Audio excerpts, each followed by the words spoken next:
Assalamualaikum warahmatullahi wabarakatuh. Waalaikumsalam warahmatullahi wabarakatuh. Baik, apa kabar anak-anak hari ini? Alhamdulillah luar biasa. Wow. Baik, alhamdulillah ya, kita semua dalam keadaan sehat walafiat. Alhamdulillah pada pagi ini kita bisa berjumpa dengan Bapak yaitu Guru Pendidikan Agama Islam. Baik, sebelum mulai pembelajaran, mari kita berdoa dulu. Silakan doa dipimpin oleh KM Saudara Septian. Silakan Saudara Septian untuk membaca doa. Sebelum mulai pelajaran, alangkah baiknya kita berdoa terlebih dahulu. Tundukkan kepala, berdoa dalam hati, dimulai.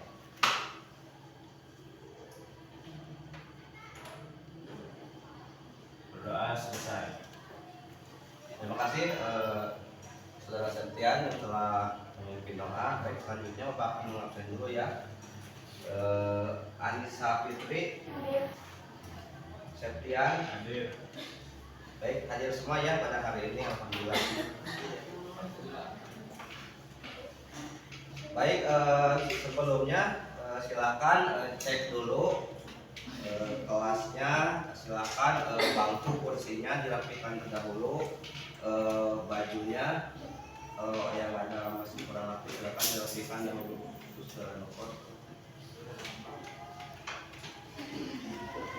Baik, selanjutnya ya kita akan menyanyikan lagu nasional ya. Silakan Saudari Nasya ke depan untuk beri hand.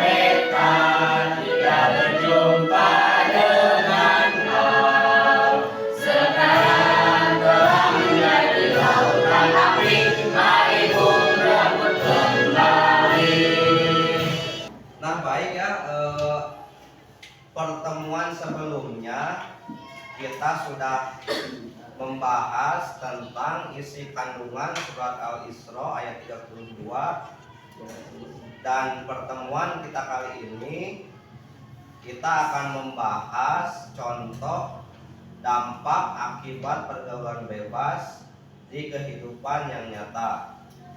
Tujuan pembelajaran kita kali ini, yang pertama kita akan belajar menggunakan metode yaitu TPACK. Tujuan pembelajaran yang selanjutnya, yang ketiga, siswa dapat menjelaskan dampak pergaulan bebas dan zina terhadap harkat dan martabat manusia. Yang selanjutnya, siswa dapat menyebutkan langkah-langkah menjaga kehormatan diri dalam kehidupan sosial. Yang selanjutnya, tujuan pembelajaran selanjutnya, siswa dapat menerapkan nilai-nilai agama Islam dalam kehidupan sehari-hari untuk menghindari pergaulan bebas.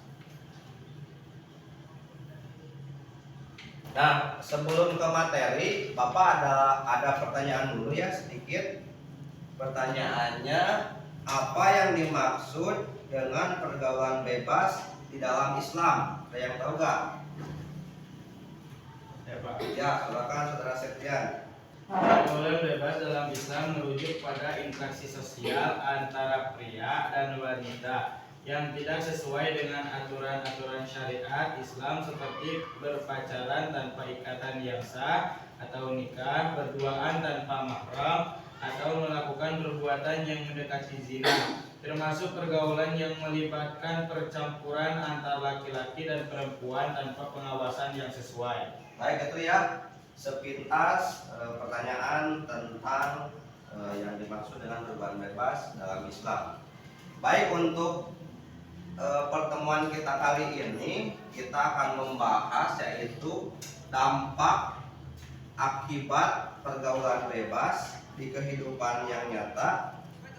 Sudah banyak sekali contoh-contohnya yang kita saksikan baik di media sosial, di berita, bahkan di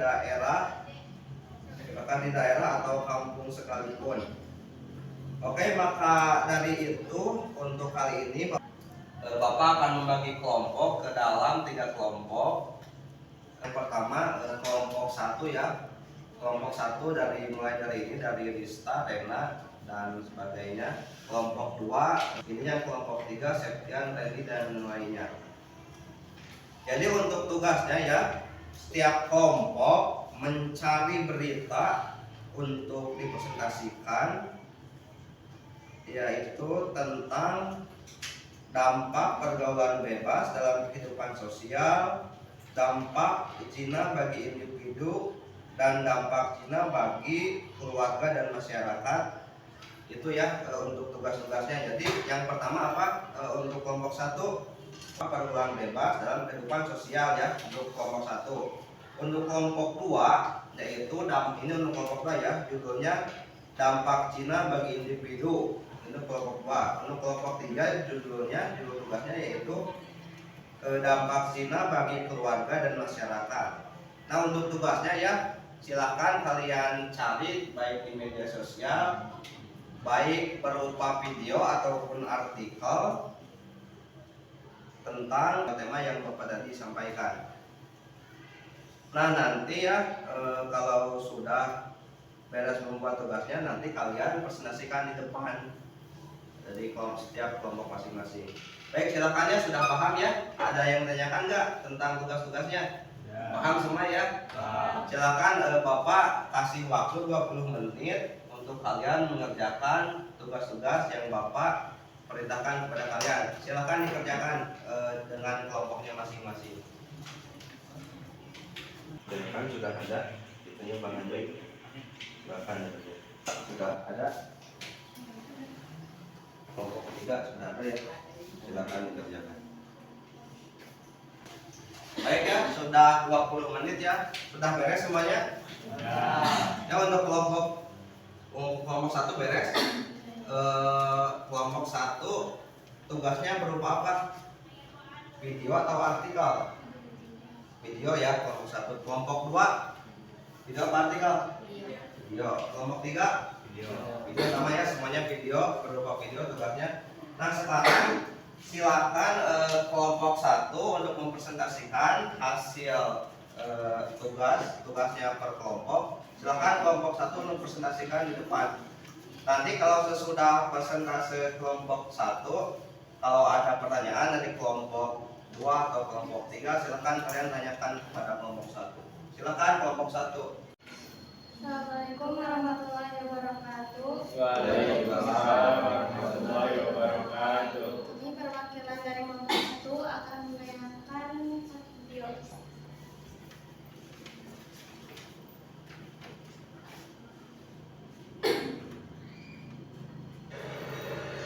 Sejak Januari hingga Desember 2024, angka penderita HIV di Provinsi Bengkulu terus mengalami kenaikan. Dari data Dinas Kesehatan Provinsi Bengkulu, penderita HIV yang terdata di tahun 2024 mencapai 191 orang. Angka ini terbilang tinggi meski di tahun 2023 lalu jumlah penderita HIV mencapai 202 orang. Kasus terbanyak ditemukan di Kota Bengkulu dengan penderita HIV mencapai 129 orang. Tingginya penderita HIV di Bengkulu terjadi karena banyaknya seks bebas diikuti pelaku seks yang menyimpang serta penyalahgunaan narkoba di kalangan remaja. Penderita HIV di Bengkulu mendapat penanganan gratis yang seluruhnya dibiayai oleh pemerintah, sehingga diharapkan penderita tidak malu untuk berobat hingga kasus HIV tak terus bertambah. Ini ditemukan pada saat screening yang gencar dilakukan oleh teman-teman Dinas Kesehatan Kota dan Jemberwong, ya, screening pada kelompok populasi kunci ya. Populasi kunci itu adalah ibu hamil, kemudian SK ya, pekerja PWS atau pekerja wanita, pekerja seks komersil. Guna menekan kasus, seluruh pihak diminta untuk mengawasi lingkungan sekitar agar kasus dapat diminimalisir. Bayazir Al-Rehan, Kompas TV Bengkulu.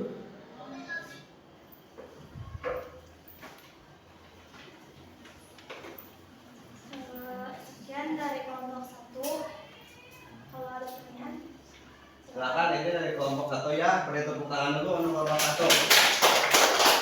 Ini temanya tentang apa tadi? Kelompok 1 Tentang HIV. tentang HIV ya. Silakan ini presentasi dari kelompok 1 ya. Silakan dari kelompok 2 atau kelompok 3 kalau ada pertanyaan yang ingin ditanyakan kepada kelompok 1 silakan ditanyakan. Ada yang bertanya? Silakan, saudari Randy. Apakah HIV dapat disembuhkan? Itu pertanyaannya dari kelompok 3. Silakan, ada dijawab, bisa dijawab. Saya akan menjawabnya. Saat ini tidak ada obat untuk benar-benar menyembuhkan virus ini. Pengobatan yang ada saat ini baru dapat menurunkan jumlah virusnya dalam darah sampai pada poin virus ini tidak terindikasi sehingga dapat mencegah AIDS dan infeksi lain.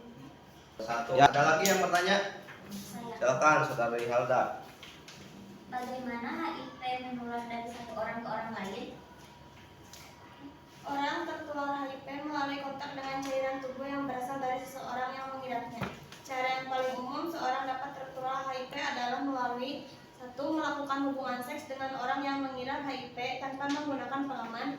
2. Berbagi jarum suntik narkoba atau peralatan narkoba lainnya dengan seorang yang mengidap HIV. 3. Menggunakan jarum suntik yang sama dengan penderita HIV saat Anda membuat tato.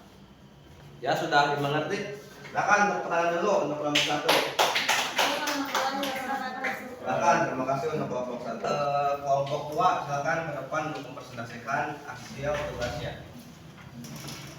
Assalamualaikum warahmatullahi wabarakatuh. Waalaikumsalam warahmatullahi wabarakatuh. Kami dari kelompok 2 akan mempresentasikan yang video. Pelajar SMP dan SMA di Ponorogo, Jawa Timur hamil di luar nikah. Kejadian ini membuat pelajar terpaksa harus menikah di bawah umur. Bahkan di minggu pertama Januari 2023 ada 7 pelajar, diantaranya pelajar SMP yang tengah hamil dan melahirkan. Ratusan pelajar SMP dan SMA di Ponorogo, Jawa Timur kedapatan hamil di luar nikah. Banyaknya pelajar hamil di luar nikah terungkap setelah siswi yang hamil mengajukan permohonan dispensasi nikah ke Pengadilan Agama Ponorogo. Rata-rata pelajar anak di bawah umur 19 tahun. Para pelajar ini sudah hamil dan terpaksa melangsungkan pernikahan di bawah umur. Dalam Undang-Undang Nomor 1 Tahun 1974 Junto Undang-Undang Nomor 16 Tahun 2019 tentang pernikahan, bahwa pasangan diizinkan menikah jika usia minimal sudah mencapai 19 tahun. Jika usia kurang maka harus mendapat putusan dispensasi nikah yang dikeluarkan oleh Pengadilan Agama.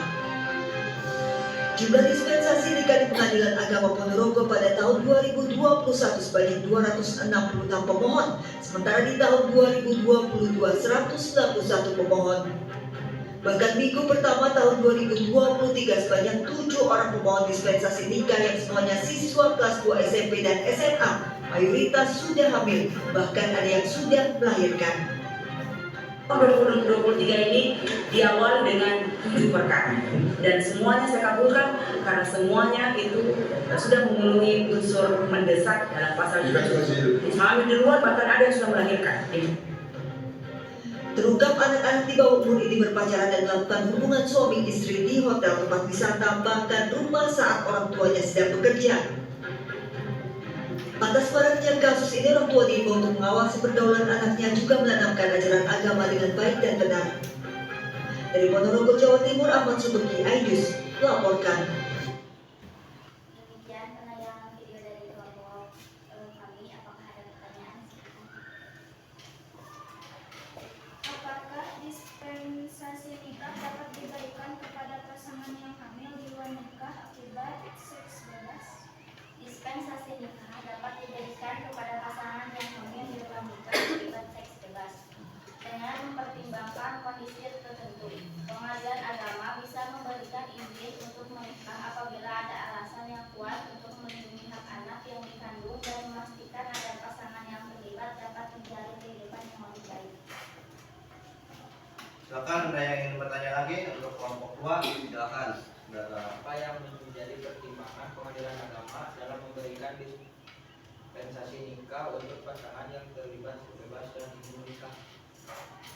Jadi, Pengadilan Agama akan mempertimbangkan beberapa hal dalam memberikan dispensasi nikah untuk pasangan yang terlibat seks bebas dan ingin menikah, antara lain kesiapan mental dan fisik, keadaan sosial dan ekonomi, dampak sosial, pertanggungjawaban dan moral.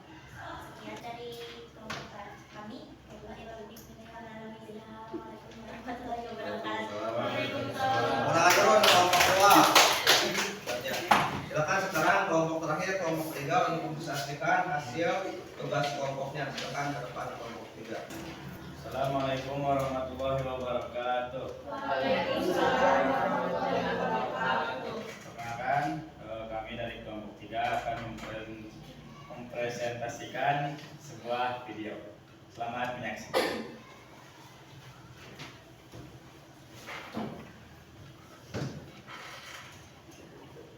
Seorang mahasiswi tega bunuh bayi yang baru lahir di toilet rest area Tol Pemalang. Wanita muda ini mengaku malu hamil hingga melahirkan anak di luar nikah karena pacarnya tak tanggung jawab.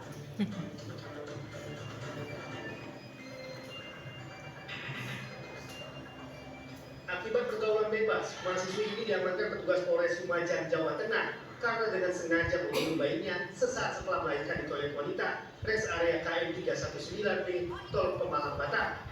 Peristiwa tersebut terjadi ketika tersangka AN sedang dalam perjalanan naik bus dari Solo dengan tujuan Tangerang, Banten.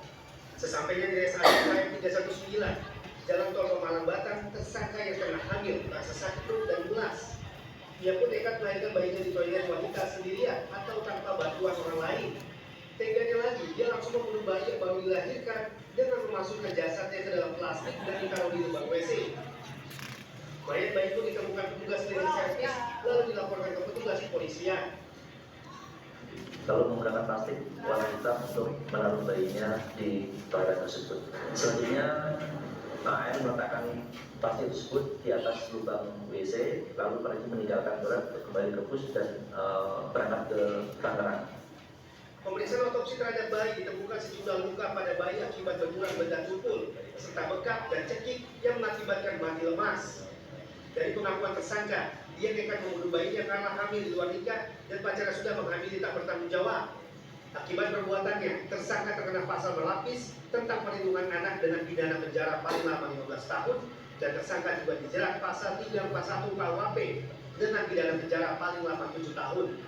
Dari Pemalang, Jawa Tengah, Suryono Sukarno melaporkan. Sekian dari kami penayangan dari kelompok 3. Apakah ada pertanyaan? Silakan ada pertanyaan. Kelompok 3 silakan Bisa. Apa hubungan antara pergaulan bebas dan pembunuhan bayi? Pergaulan bebas kemungkinan besar dapat menyebabkan kehamilan yang tidak diinginkan, yang seringkali berujung pada tindak ekstrim seperti pembunuhan bayi. Dalam beberapa kasus, individu yang terlibat dalam pergaulan bebas mungkin merasa tidak siap atau tidak mampu merawat bayi yang lahir, sehingga mereka memilih untuk membunuh bayi tersebut untuk menyembunyikan kehamilan atau menghindari konsekuensi sosial dan ekonomi. Hal ini menunjukkan pentingnya upaya untuk mencegah kehamilan yang tidak direncanakan. Silakan ada pertanyaan lagi untuk kelompok 3. Silakan Apa yang dapat dilakukan untuk mencegah pembunuhan bayi akibat pergaulan bebas? Untuk mencegah pembunuhan bayi akibat pergaulan bebas, pendidikan seks yang tepat sangat penting. Hal ini mencakup pemahaman tentang konsepsi hak reproduksi dan konsekuensi dari hubungan seksual yang tidak aman. Sudah beres? Terima kasih untuk kelompok 3 yang telah mempresentasikan tugasnya dengan baik. Silakan tepuk tangan dulu untuk kelompok 3. Terima kasih. Assalamualaikum warahmatullahi wabarakatuh. Waalaikumsalam warahmatullahi wabarakatuh. Baik, demikian ya tugas dari kelompok 1, kelompok 2, kelompok 3. Mungkin dari kelompok 1, 2, dan 3 tadi dengan masing-masing tema, dan alhamdulillah ya dapat Bapak lihat dan dapat kalian lihat juga bahwa dari pergaulan bebas itu banyak hal-hal negatif ya. Jadi intinya kita selalu belajar, jangan coba-coba mendekati tentang pergaulan bebas ya. Nanti bahayanya itu sangat bahaya sekali buat kalian dan untuk keluarga kalian. Selanjutnya ya, kita simpulkannya pembelajaran kita hari ini dari tadi awal sampai akhir. Kesimpulan yang pertama, jadi dalam Islam yaitu pergaulan bebas dan zina adalah perbuatan yang sangat dilarang karena dapat merusak kehormatan diri dan martabat manusia. Yang selanjutnya, setiap individu harus menjaga kehormatan diri dengan tidak terlibat dalam pergaulan yang dapat menjerumuskan pada perbuatan tersebut. Yang selanjutnya, kita sebagai generasi muda, kita harus mampu menjaga diri dan menjalani kehidupan sesuai dengan nilai-nilai yang diperintahkan oleh agama. Itu ya kesimpulan dari pembelajaran kita hari ini. Sebelum mengakhiri pembelajaran hari ini, kita akan berefleksi dulu ya sedikit tentang materi yang kita bahas hari ini. Apa yang bisa kalian lakukan untuk menjaga kehormatan diri agar terhindar dari pergaulan bebas? Yang tahu? Silakan Lisa yang keras. 1. Memilih teman yang positif. 2. Komunikasi terbuka dengan keluarga dan guru. 3. Fokus pada hobi dan kegiatan positif. Nah, ya. Terima kasih ya, itu ya refleksi tentang pembelajaran kita hari ini. Ini semuanya dapat dimengerti ya. Materi hari ini dapat dimengerti. Terima kasih. Baik, untuk pertemuan minggu depan kita akan membahas tentang bab 7, yaitu tentang penyebaran Islam di tanah Jawa oleh Wali Songo. Demikian ya yang dapat Bapak sampaikan. Mudah-mudahan pembelajaran kita hari ini dapat bermanfaat untuk kalian semuanya. Amin ya rabbal alamin. Sebelum menutup pembelajaran, silakan berdoa dulu. Silakan doa seperti biasa dipimpin oleh ketua kelasnya, Saudara Septian, untuk memimpin doa. Itu berdoa itu adalah akhir majelis bersama-sama. Subhanallahumma wa bihamdika asyhadu an la ilaha illa anta astaghfiruka wa atubu ilaik. Demikian ya. Assalamualaikum warahmatullahi wabarakatuh. Waalaikumsalam warahmatullahi wabarakatuh.